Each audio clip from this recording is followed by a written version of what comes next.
Bismillah, assalamualaikum. Halo semuanya, di puasa ke-21 ya. Semalam berarti malam selikuran nih.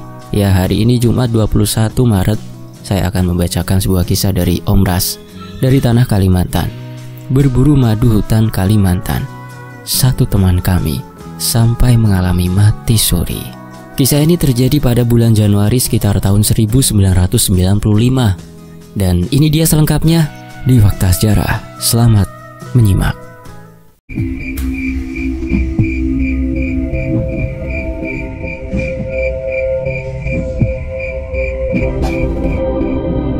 Barake, ayo cepat, panggil lelaki berusia 40 tahunan pada seorang pemuda 16 tahun yang berjalan paling belakang.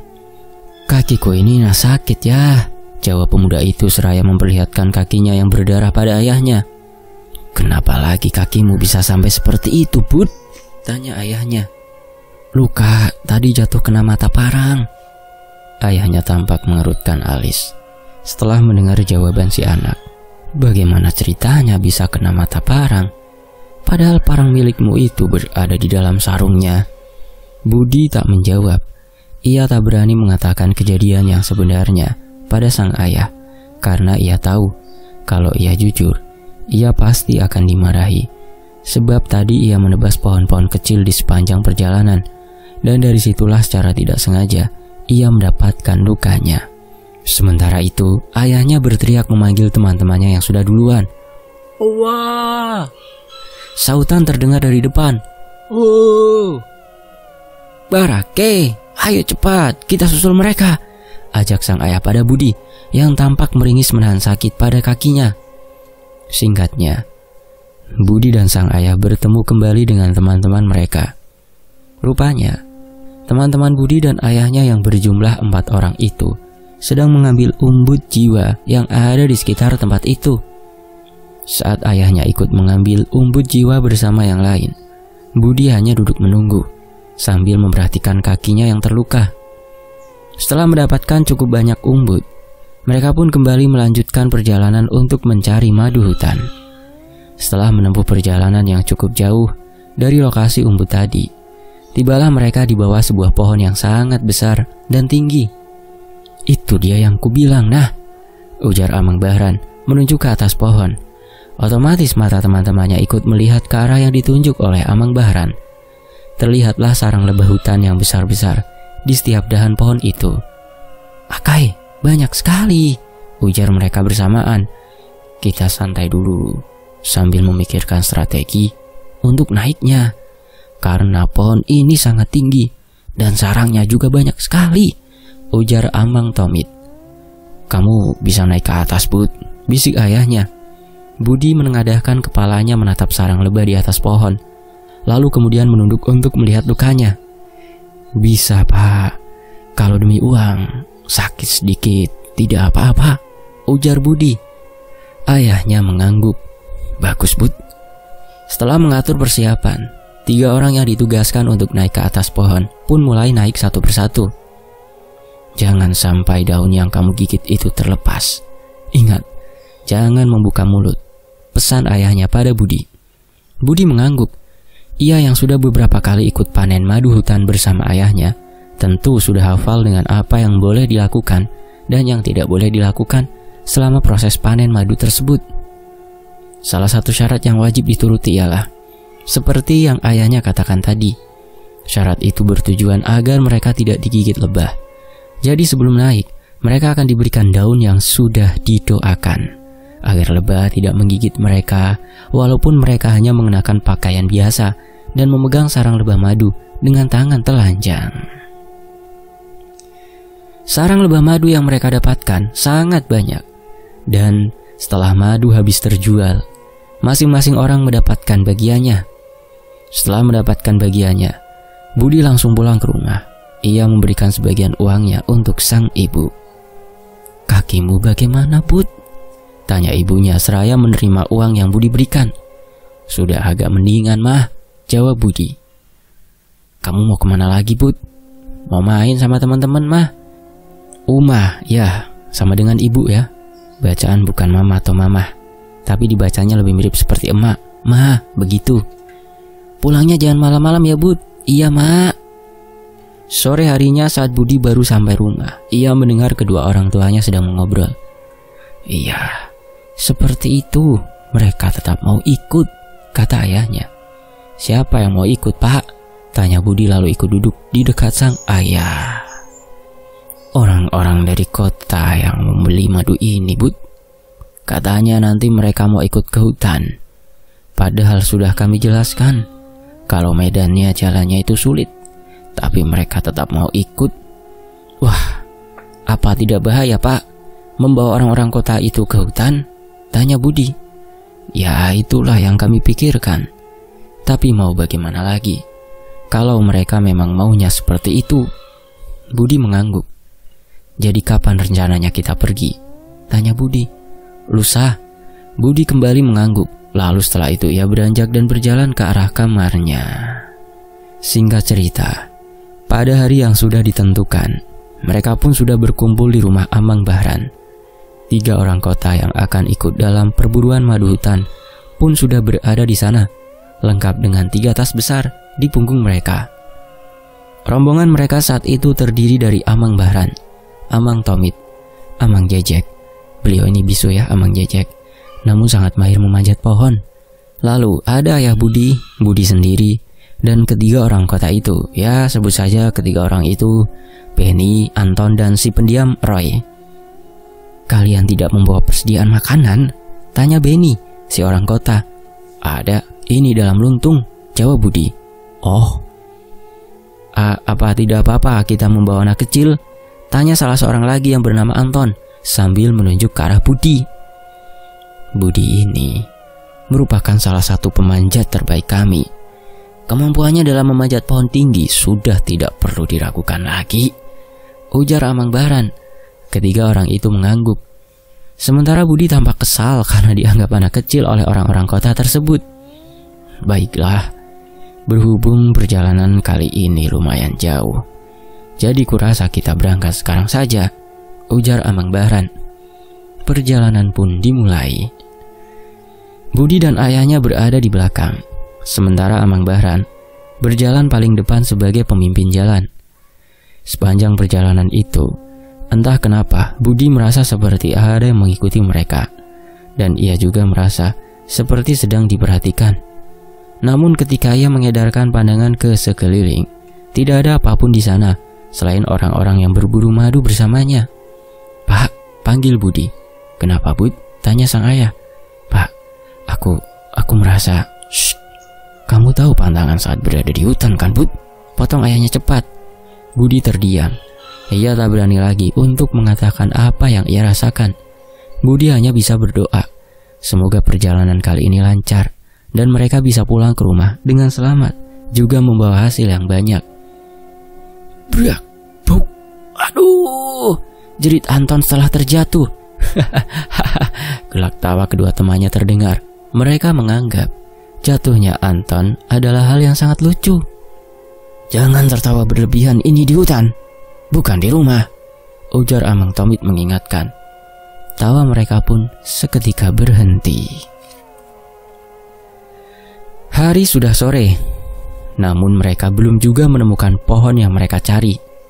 Akhirnya, Amang Bahran selaku pemimpin rombongan itu pun memutuskan untuk beristirahat di tempat tersebut. Mereka membuat tempat tidur dari kulit pohon, berdinding dan beratapkan dedaunan. Tempat tidur seperti itu sudah cukup nyaman bagi Budi dan yang lainnya, kecuali 3 orang kota yang mengeluh karena badannya sakit-sakit saat mencoba berbaring di atas kulit kayu tersebut. Kalau mau tidur enak, ya di rumah. Kalau di tengah hutan begini, kami tidurnya ya seperti ini, ujar Amang Tomit dengan nada bercanda. Setelah makan malam, mereka pun langsung beristirahat. Sementara ketiga orang kota tersebut memilih untuk duduk-duduk santai sambil bertukar cerita di dekat api unggun. Saat tengah malam, Budi dan kawan-kawan dikagetkan oleh serangan bitik bahe, semut berwarna hitam legam yang gigitannya sangat menyakitkan. Bitik bahe. Mereka ribut karena masing-masing dari mereka sudah kena gigitan dari semut-semut tersebut. Tak terkecuali orang-orang kota itu.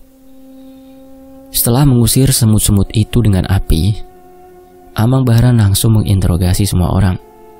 Karena memang koloni bitik bahe tidak serta-merta menyerang manusia kalau tidak ada yang memancing. Contoh hal yang bisa memancing kedatangan mereka seperti ada yang membuang sisa makanan di sekitar tempat tidur misalnya. Dan ternyata yang membiarkan sisa makanan berserakan dari sekitar api unggun sampai ke tempat tidur mereka adalah ketiga orang kota tersebut. Amang Bahran hanya bisa menghela nafas panjang setelah mendengar jawaban ketiga orang kota itu. Alhasil, setelah penyerangan bitik bahe itu, mereka semua tidak ada yang tidur lagi sampai pagi. Saat yang lain sibuk menyiapkan sarapan, ketiga orang kota tersebut malah asyik mencari bangkai-bangkai semut yang mati semalam. Dan di pagi itu semua bangkainya lenyap entah kemana. "But, kemana semua bangkai semut itu?" tanya Benny. Bitik bahe itu juga dijuluki semut hantu. Katanya kalau kita menantang mereka, mereka akan muncul dengan wujud hantu menyeramkan. Dan katanya lagi, pemimpin koloni mereka itu bisa menghidupkan kembali semut-semut yang sudah mati. Makanya tidak ada lagi kan bangkai semut yang tersisa. Itu karena bangkai semut yang mati dibawa pulang ke sarang untuk dihidupkan kembali. Oh, seperti dongeng saja ya, Bud. Entah, aku sendiri pun seumur hidup tidak pernah melihat sarang semut-semut itu. Selesai makan, kita akan melanjutkan perjalanan, ujar Amang Bahran mengalihkan perhatian mereka. Budi lantas mendekat ke ayahnya yang sedang duduk sambil memegang gelas berisi kopi panas. Jangan terlalu dekat dengan mereka, Bud. Mereka itu orang-orang kota. Mereka tidak akan percaya dengan apa yang kamu ceritakan, ujar ayahnya pada Budi. Aku cuma menjawab pertanyaan mereka saja, Pak. Sana, kamu bantu Mang Tomit. Budi mengangguk, lalu beranjak untuk membantu Mang Tomit memasak. Selesai sarapan pagi, mereka pun kembali melanjutkan perjalanan. Sambil berjalan, Amang Bahran memberi tanda pada pohon-pohon yang mereka lewati agar saat pulang nanti tidak tersesat. Budi yang berjalan paling belakang masih merasakan kalau ada sesuatu yang mengikuti mereka. Tapi ketika ia menoleh ke belakang, tidak terlihat makhluk apapun di belakangnya. Bud, apa kalian biasanya memang berjalan sejauh ini masuk ke dalam hutan? Tanya Benny. Bisa dibilang begitu, tapi perjalanan kali ini sepertinya lebih jauh dari sebelum-sebelumnya, jawab Budi. Bud, semalam waktu kami duduk di dekat api unggun sambil makan mie, kami mendengar ada suara perempuan ketawa. Suara tawanya lumayan dekat dari pondok kita. Karena kami merasa terganggu dengan suara itu, akhirnya kami memutuskan untuk langsung masuk ke pondok dan membiarkan sisa mie kami di luar. Menurutmu itu suara tawa siapa, Bud? Ujar Benny setengah berbisik. Mungkin itu Kamben Mana, ucap Budi. Apa itu, Bud? Tanya Benny penasaran. Hantu perempuan yang mati saat hamil. Maksudmu kuntilanak? Budi mengangguk. Tapi dia tidak akan mengikuti kita kan, Bud? Budi mengangkat bahu. Shh, jangan membahas itu lagi. Apalagi sama amang-amang di depan. Nanti kamu kena marah, ujar Budi mengingatkan. Matahari bersinar terik, cahayanya menembus hutan melalui celah-celah pohon dan dedaunan yang rimbun. Perjalanan mereka pun dihentikan beberapa saat karena perut sudah mulai lapar. Mereka memakan bekal yang ada, lalu kemudian kembali melanjutkan perjalanan. Akan tetapi, hingga sore kembali menjelang, mereka belum juga berhasil menemukan pohon yang terdapat sarang lebah madu hutan di dahannya. Sudah jauh sekali kita berjalan, Ran. Apa memang sejauh ini jalannya? Tanya ayahnya Budi pada Amang Bahran.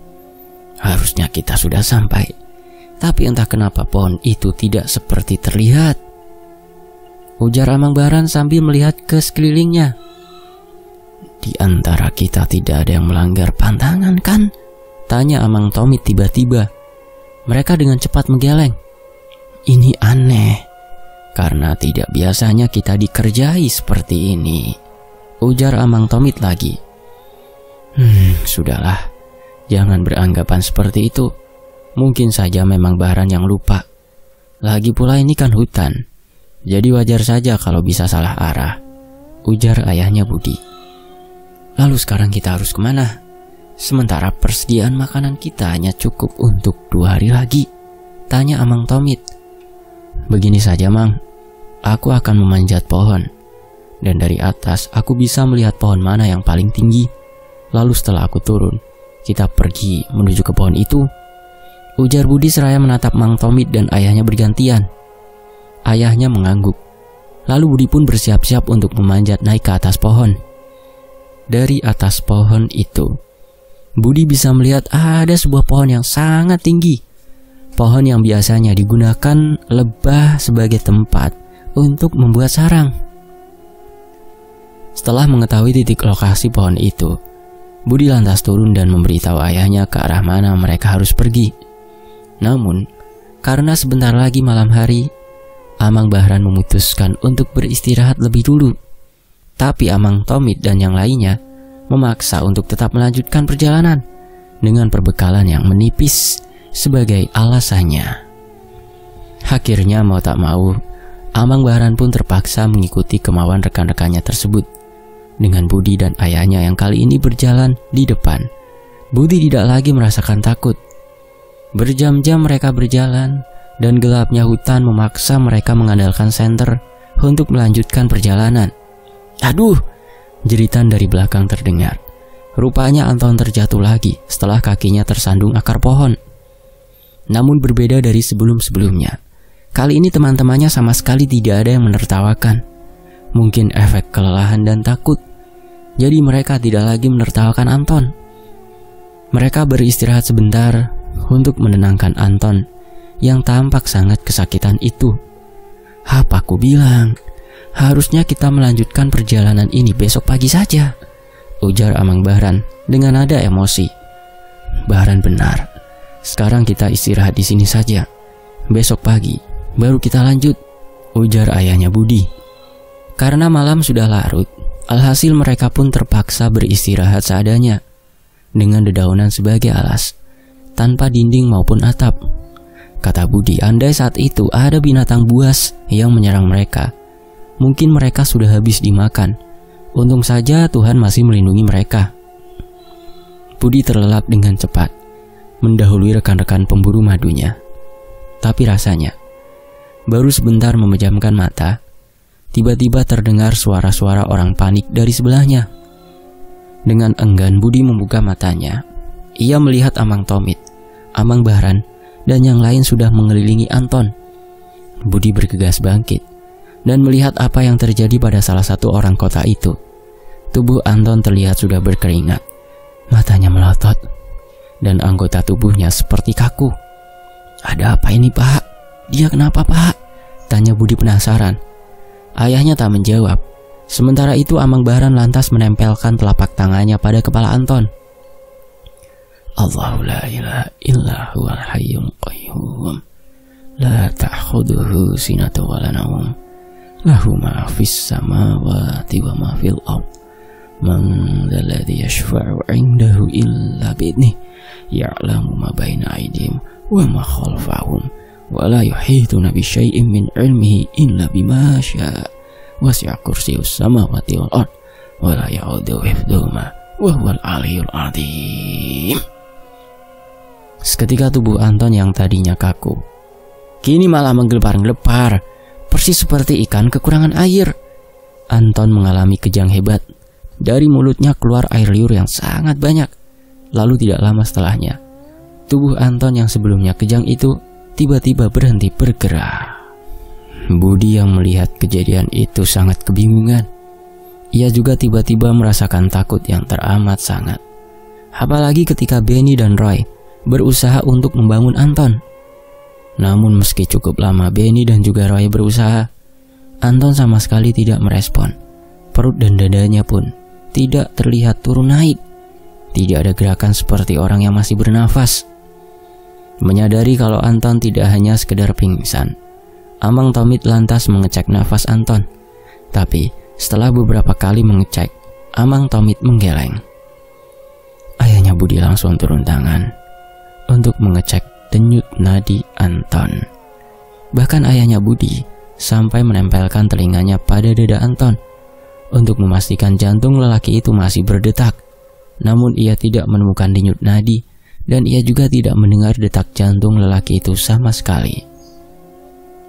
Saat ayahnya Budi mengangkat kepala dan menatap rekannya satu persatu, lalu menggelengkan kepalanya secara perlahan, seketika wajah mereka semua terlihat semakin tegang. Anton telah meninggal dunia malam itu. Semua orang yang berada di sana hanya saling tatap. Mereka bingung harus bagaimana. Besok kita kembali ke desa, ujar Amang Bahran tegas. Bagaimana dengan mayatnya? Tanya Benny. Kita bawa, kita gotong bersama-sama. Tapi medan jalannya sangat sulit. Untuk diri sendiri saja susah, apalagi ini harus menggotong mayat, ujar Amang Tomit. Lalu kita harus apa? Apa kau ingin meninggalkan mayatnya di sini, di tengah hutan ini? Kau lupa, Mit? Dia ini juga punya orang tua. Dia punya keluarga yang menunggu kepulangannya. Bagaimana bisa kau berpikiran ingin meninggalkannya di hutan ini? Amarah Mang Bahran meledak-ledak kepada Tomit. Semua orang terdiam, hening seketika. Amang Bahran membuka tas milik Anton, mencari sarung untuk menutupi jenazahnya. Namun seketika alis matanya berkerut kala ia menemukan 2 butir telur rebus yang dibungkus dengan plastik bercampur dengan cangkang bekas telur rebus yang sudah dibuka. Kalian membawa telur rebus ini ke hutan? Tanya Amang Bahran, emosi seraya menatap Benny dan Roy bergantian. Benny dan Roy menggeleng. Kami tidak membawa telur rebus, Mang. Setelah kami mendengar pantangan itu, kami memutuskan untuk tidak membawanya. Kami juga tidak tahu kalau Anton membawa telur rebus, Mang, ujar Benny. Inilah kenapa dari awal aku menolak kalian untuk ikut dalam perburuan madutan ini. Kalian itu orang kota. Kalian tidak akan percaya dengan pantangan, larangan di tempat kami. Kalian berbuat sesuka kalian dan lihat apa akibatnya, ujar Amang Bahran. Semua orang terdiam, tidak ada lagi yang berani berbicara. Malam itu terasa berjalan sangat lambat. Mereka duduk mengelilingi jenazah Anton yang ditutupi dengan kain sarung. Tak ada obrolan. Mereka seolah hanyut dalam pikirannya masing-masing. Saat hari sudah sedikit lebih terang, Amang Bahran lantas mengutarakan usulnya tentang cara untuk membawa mayat tersebut, karena menggotong mayat menggunakan tandu akan sangat sulit. Jadi, mereka memutuskan untuk menggendong mayat itu di punggung agar lebih mudah dibawa, dan mereka semua akan bergantian menggendong mayat Anton sampai ke desa. Dan yang pertama mendapatkan giliran untuk menggendong mayat Anton adalah Budi. Menjelang sore, mereka berhenti sejenak untuk beristirahat. Perut yang lapar sudah tidak dihiraukan lagi. Mereka beristirahat hanya untuk minum air dan mengatur nafas, lalu kemudian lanjut berjalan lagi. Malamnya, kembali giliran Budi yang menggendong mayat Anton. Budi sangat takut, namun karena saat itu ia berada di tengah-tengah rombongan, jadi perasaan takutnya tidak terlalu terasa. Setelah berjalan beberapa meter, tiba-tiba Budi merasa seperti ada hembusan nafas di leher belakangnya, yang membuatnya langsung berteriak kaget. Kenapa? Tanya ayahnya yang juga kaget setelah mendengar teriakan Budi. Mayatnya bernafas, Pak, jawab Budi bergetar. Ada-ada saja kamu. Mana ada orang yang sudah meninggal bisa bernafas lagi. Cepat jalan, jangan mengatakan yang tidak-tidak. Sini Bud, biar aku lagi yang menggendongnya. Kamu sepertinya sudah capek sekali, ujar Benny. Perjalanan menuju desa masih sangat jauh, dan mereka semua tidak ada yang makan. Padahal tenaga mereka cukup terkuras setelah bergantian menggendong mayat Anton. Akhirnya karena sudah kelelahan, Benny tumbang. Tubuhnya terjatuh ke tanah bersama dengan mayat Anton yang masih berada di punggungnya. Mereka semakin panik karena takut terjadi apa-apa pada Benny. Tubuhnya lemas, mungkin karena tidak makan, Mang, ujar Budi pada Amang Bahran. Akhirnya di tempat itu, mereka singgah untuk beristirahat dan memasak. Meskipun keadaan saat itu sedang tidak baik-baik saja dan terasa tidak tepat jika mereka memasak, tapi tubuh mereka juga butuh energi agar kuat menggendong mayat hingga sampai ke desa. "Ini makan dulu," ujar Budi seraya memberikan sepiring nasi panas pada Benny. Setelah selesai makan, mereka pun tidur secara bergantian. Keesokan paginya, mereka kembali melanjutkan perjalanan. Tapi ada yang aneh. Karena dari awal kematian sampai sekarang, tubuh Anton sama sekali tidak mengalami kekakuan seperti mayat pada umumnya yang akan kaku setelah beberapa jam pasca kematian, rigor mortis atau kaku mayat. Bahkan warna tubuhnya pun tidak pucat sama sekali. Kondisi mayat Anton saat itu hanya seperti sedang tertidur saja. Entah ini normal atau tidak, Budi pun tidak mengetahuinya. Namun sepertinya rekan yang lain tidak menyadari atau mungkin memang tidak memperdulikan hal tersebut, karena mereka tetap fokus berjalan agar bisa cepat sampai ke desa. Tiba-tiba, Amang Bahran yang berjalan paling depan saat itu berhenti dan memperhatikan sekelilingnya, membuat orang-orang yang berada di belakang menjadi penasaran. "Sepertinya semalam kita hanya berputar-putar di tempat ini," ujar Amang Bahran. "Dari mana kau tahu?" tanya ayahnya Budi. "Karena aku selalu menandai pohon-pohon yang kita lalui." Mendengar jawaban Mang Bahran, ayahnya Budi lantas mengusap wajahnya sendiri dengan tangan. "Jadi ini artinya kita tidak bisa keluar dari sini?" tanya ayah Budi. "Aku tidak bilang begitu. Mungkin kalau malam kita memang akan sulit menemukan jalan keluar. Tapi jika siang begini, aku rasa kita bisa dengan mudah menemukan jalan keluar yang benar." Sebelum melanjutkan perjalanan, Amang Bahran terlebih dulu berjongkok dan mengubur sesuatu di tanah. Entah apa yang ia kubur, tidak ada yang tahu. Akan tetapi, yang pasti setelah itu, perjalanan mereka menjadi lancar dan menjelang sore, mereka semua berhasil keluar dari hutan. Budi tampak senang setelah berhasil keluar dari hutan, karena itu berarti sebentar lagi mereka akan sampai di desa. Singkat cerita, begitu tiba di desa, mayat Anton pun diurus bagaimana mestinya. Dan dari berbagai saran warga, Benny juga Roy pun setuju jika jenazah Anton akan segera dimakamkan di desa tersebut. Karena jenazah sudah cukup lama berada di tempat terbuka dan tentu tidak memungkinkan lagi untuk terus mengundur waktu pemakamannya. Walaupun saat itu kondisi jenazah masih sangat bagus. Namun, pada saat proses memandikan jenazah, orang-orang dikagetkan dengan jari Anton yang mulai bergerak. Tidak hanya itu, perlahan-lahan ia mulai membuka matanya kembali. Ia juga seperti kebingungan kala melihat orang-orang yang menatapnya dengan raut ketakutan. Ya, Anton mengalami mati suri. Meski awalnya mereka takut, tapi teman-teman dan juga rekan pemburu madu lainnya merasa lega setelah mengetahui Anton hidup kembali. Anton juga dengan antusias menceritakan apa yang ia alami saat mati suri. Ceritanya membuat orang-orang melongo dan takjub. Bahkan Budi yang awalnya malas-malasan untuk beribadah pun kini mendadak jadi rajin setelah mendengar cerita pengalaman Anton saat mati suri. Selesai. Demikianlah sebuah kisah dari Tanah Kalimantan yang ditulis oleh Om Ras. Mohon maaf kalau dalam bahasa daerah saya mengucapkannya kurang ya, atau logatnya salah. Sampai jumpa di kisah lainnya, tetap di Fakta Sejarah. Terima kasih teman-teman. Selamat berpuasa di hari ke-21 ya. Semoga lancar sampai berbuka nanti. Wassalamualaikum warahmatullahi wabarakatuh. Alhamdulillah. Tetap di Fakta Sejarah.